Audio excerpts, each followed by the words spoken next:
क्या क्या?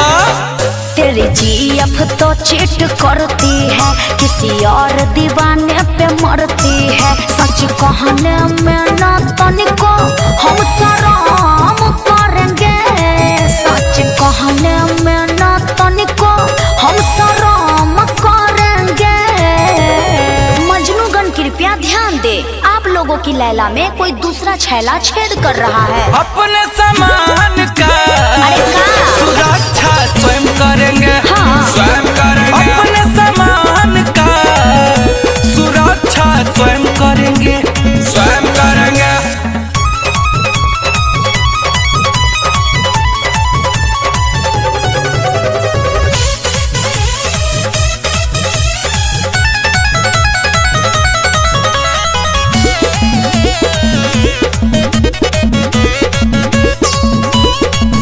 रेड रोजा रोजा बोल लेती है, मैं देखी फ्लाइंग किस देती है।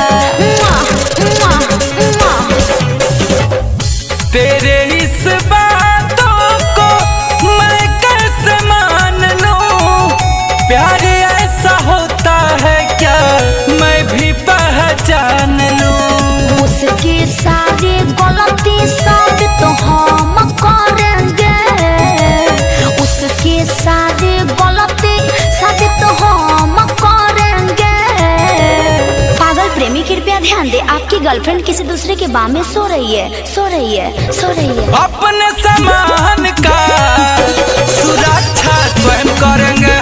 स्वयं करेंगे। अपने सामान का सुरक्षा स्वयं करेंगे। स्वयं करेंगे। स्वयं करेंगे। स्वयं करेंगे।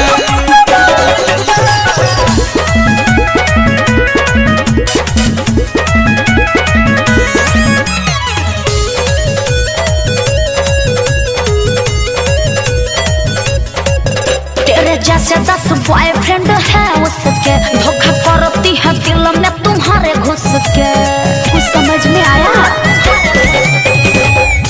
मेरे मोहब्बत में कसम कितनी खाई है। सब झूठ है। गुंजन अखिलेश को सबक बढ़िया सिखाई है।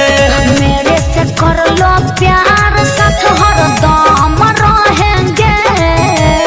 मेरे से कर लो प्यार, साथ हरदम रहेंगे। पागल लड़की कृपया ध्यान दे, अपना दाल ना गलाएं। प्लीज ना। अपने सामान का सुरक्षा स्वयं करेंगे। स्वयं करेंगे। अपने सामान का सुरक्षा स्वयं करेंगे। स्वयं करेंगे। Presented by Adishakti films.